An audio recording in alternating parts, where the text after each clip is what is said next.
Notre premier invité nous a rejoint sur ce plateau, Harold Badibanga, cadre du parti CNC. Bienvenue. Merci beaucoup, madame.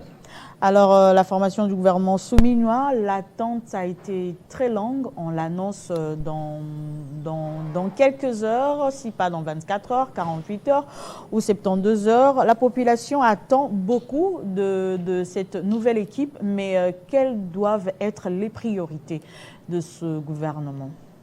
Merci pour la question, madame. Je pense que dans un pays si vaste que la France autant de fois, que la Belgique autant de fois, les défis qu'attendent un gouvernement si attendu que celui-ci, plus de 5 mois après l'élection du président de la République, ces défis, disais-je, sont énormes dans la mesure où les circonstances qui émaillent la mise sur pied de ce gouvernement sont exceptionnelles dans la mesure où c'est un gouvernement qui va devoir naître au moment où des pans entiers du territoire national congolais sont occupés par les forces rwandaises.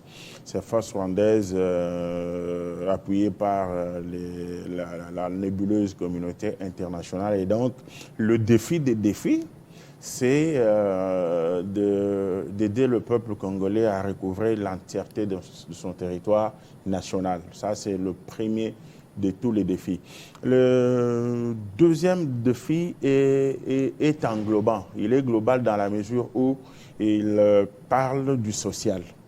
Le social parce que il faut que ce gouvernement arrive à monter des stratégies pouvant faire que la descente aux enfers du franc congolais par rapport aux devises étrangères s'arrête.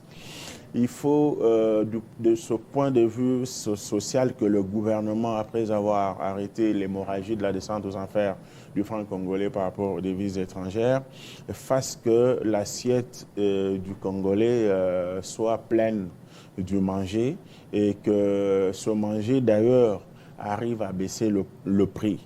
Il faut, au-delà de tout ça, que l'on arrive, ça ce sont les conséquences, les défis les plus immédiats, mais en termes de long terme, il faut asseoir les jalons pour l'efficacité, le terme est en train de m'échapper, non, la stabilité de l'économie nationale. Il faut qu'à un moment, qu'on cesse de constater l'extraversion de l'économie nationale. Le pays ne produit presque rien, mais il est en train d'importer presque tout, y compris les cure-dents, alors que nous avons une forêt dense. Ça veut dire que la multiplicité de ce défi nous renvoie de manière globale, comme je venais de le dire, au volet social qui a une multidimensionnalité énorme. Le Congolais a faim, le Congolais qui travaille pour la plupart dans beaucoup d'entreprises, surtout celles privées, ce Congolais a un salaire minime qui ne l'amène pas à nouer le debout du mois. Il faut que le gouvernement, Judith, arrive à ouvrir la porte aux investisseurs vrais, parce qu'à travers le monde, un pays ne se développe pas seul en termes de gouvernement sans mais pas des investisseurs qui se transforment en putschistes, carrément. Non, vous savez, s'il y a des investisseurs qui se transforment en putschistes, je n'ai pas honte de le dire, c'est la faiblesse de notre appareil sécuritaire. Et lorsque notre ministère de l'économie, différents ministères qui sont habilités à recevoir des investisseurs, les reçoivent, ils ont leur travail à faire. Mais c'est au-delà de ça, lorsque je vois par exemple un commando dire j'étais à Bandal, j'étais à Gombe, j'ai mangé le mamboke et je suis rentré, où étaient les services de renseignement là? C'est, comme je le disais, le premier volet par rapport à la restitution de tous les pans entiers de la République aujourd'hui occupés par les rebelles, par les Rwandais. Ça relève du volet sécuritaire qui englobe tout ça. Mais dans un sens, tout comme dans un autre, le gouvernement souminois est attendu par rapport à la capacité. Le gouvernement souminois est attendu par rapport à la force de l'anticipation. Le gouvernement souminois est attendu par rapport à l'occupation, mieux à l'engagement des jeunes. S'agissant du profil des futurs ministres, que doit être le profil de ces futurs ministres par rapport aux attentes de la population? Bon, malheureusement, nous sommes dans un pays où les gens pensent qu'il s'agit de telle figure qui peut ne pas plaire à telle ou telle figure qui peut plaire à telle. La Rote Badibanga, je ne suis pas dans le sens de la tête de tel qui ne peut pas plaire à tel ou autre, mais à tel autre, voulais-je dire, mais je suis dans l'optique de la compétence. Je suis dans l'optique de la compétence. Il y en a qui préfèrent des technocrates à la place de politiques au sein de ce gouvernement.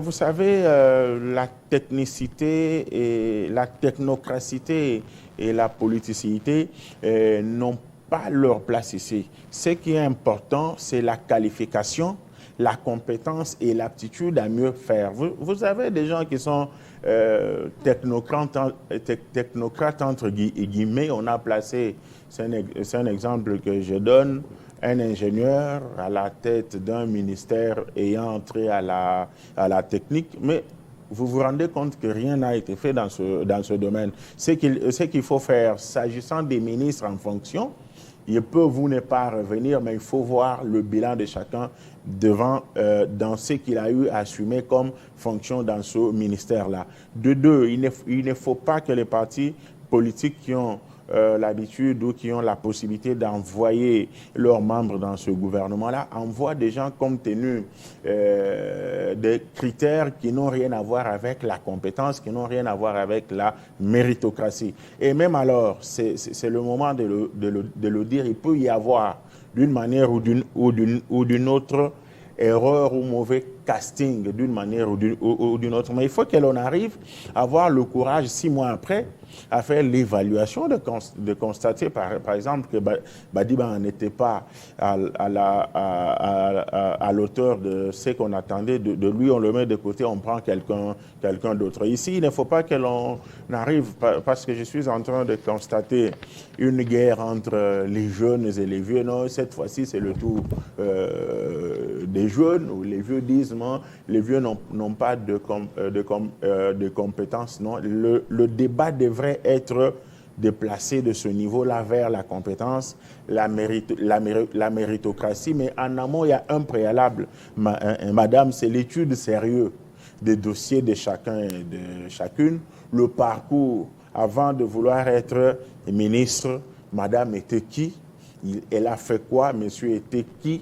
Il a fait quoi? C'est tout un critérium qu'il faut mettre en place pour choisir les meilleurs accompagnateurs de la dame, dans la mesure où, je l'ai toujours dit, je l'aurais dit ici, un premier ministre, c'est comme une bêche, une houe au service du cultivateur. Ici, le cultivateur, c'est le président de la République, qui doit avoir quelqu'un de capable, et ce quelqu'un de capable comme premier ministre doit avoir des pions majeurs, compétents et sérieux qui peuvent l'aider à asseoir la vision du président de la République. Si cela n'est pas fait, c'est un échec en amont pour tout président de la République, même s'agissant de ces pions, vous pensez que Mme Souminois saura faire face aux présidents des partis politiques qui pour Mme Souminois, ne doivent pas faire partie de ce gouvernement?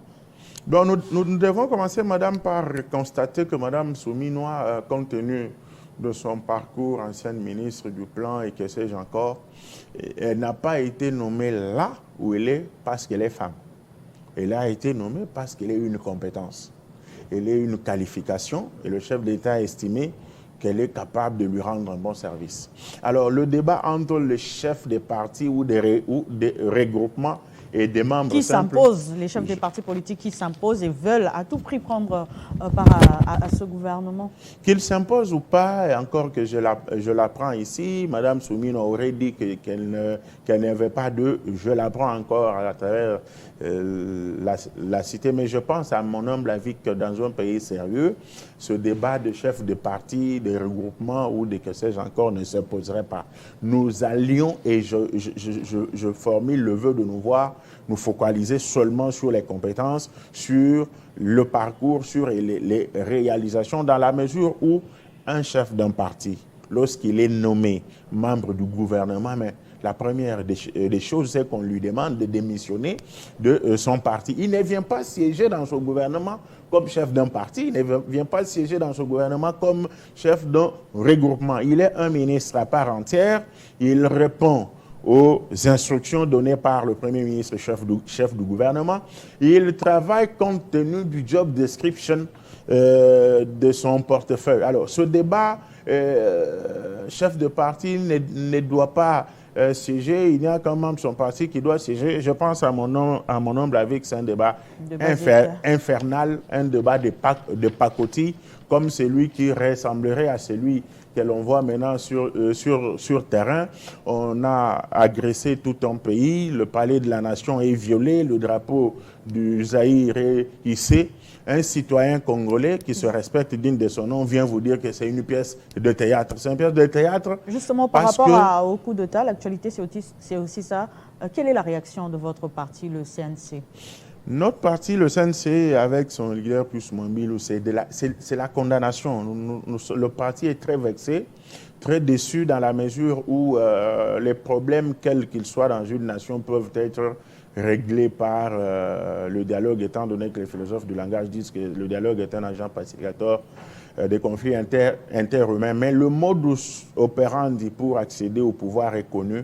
Ce sont les élections. C'est le peuple congolais souverain primaire qui doit élire ses électeurs et le cas ses dirigeants, voulais-je dire, et le cas échéant, le président de la République a été élu pour un mandat de 5 ans. Le peuple attend beaucoup de lui. Se réveiller un matin, qui que l'on soit, quoi que l'on soit, pour marcher sur les principes sacro-saints consacrés dans la Constitution pour faire les choses telles qu'on les a vues, il faut le condamner et le Congrès national congolais le condamne jusqu'à la dernière énergie. Maintenant, au-delà de la condamnation, nous tirons une sonnette d'alarme par rapport à nos services de sécurité. Pour la population, il y a plusieurs responsables qui devraient normalement démissionner après ce coup d'État manqué. Harold Badibanga, j'attends ça de vive voix dans la mesure où, si on en est arrivé jusque-là, même les enfants nés aujourd'hui savent constater qu'il y a eu des failles, et des failles énormes qu'il faille corriger. Alors, si les responsables des différents secteurs ne peuvent pas démissionner comme d'aucuns le veulent à travers la cité, mais nous avons le premier d'entre nous, le président de la République, chef de l'État, de qui le peuple congolais attendra le bilan à la fin de son mandat. Il doit agir et le plus tôt serait le mieux. Parce qu'au moment où nous parlons, je constate quand même que la population est restée dans les questionnements. Ce qui s'est réellement passé n'a pas été élucidé. C'est comme ça que nous pensons qu'au-delà du gouvernement qui doit tenir un langage clair, rendre des comptes au peuple par rapport à ce qui s'est passé, nous pensons que le procès de ceux qui ont été plutôt capturés doit se passer à la télévision, être suivi comme on a suivi le procès de 100 jours. Mais ça veut tout simplement dire qu'ici, lorsque certains peuvent penser que c'est de la théâtralisation, quand bien même nous les condamnons, c'est parce qu'il y a insuffisance d'informations par rapport à ce qui s'est passé. Il faut donner à la population congolaise l'information, la vraie, et au moment voulu pour ne pas lui permettre de se poser des questions et de penser même que c'est une théâtralisation. Mais nous disons oui, nous disons haut et fort qu'il ne s'agissait pas d'un coup de théâtre dans la mesure où c'est dans des circonstances comme ça qu'on assassine les chefs d'État, qu'on renverse. Peut-être si l'objectif de ces assaillants avait eu lieu, avait été atteint, je pense que la population accepterait que ce n'était pas un coup de théâtre. Mais au regard de ce qui s'est passé, en latin on dit « Odio assunta sergenda ». Aux choses odieuses, l'interprétation est stricte. Ce qui est arrivé est à condamner. Et ceux qui pensent que c'était un coup de théâtre et qui se permettent de le dire haut et fort, madame, ce sont des personnes à interpeller. qu'elle vienne donner à la face du monde devant les cours des tribunaux la preuve que le pays n'a pas été agressé et qu'il s'agit d'un arrangement. Et s'il y a arrangement, qu'ils nous disent au sein des institutions qui étaient au centre de cet arrangement, qui étaient au centre de cette théâtralisation. Merci Harold Badibanga d'avoir répondu à notre invitation. Je rappelle que vous êtes cadre du parti CNC. Merci beaucoup, madame. C'est moi qui vous remercie. On va prendre le deuxième invité.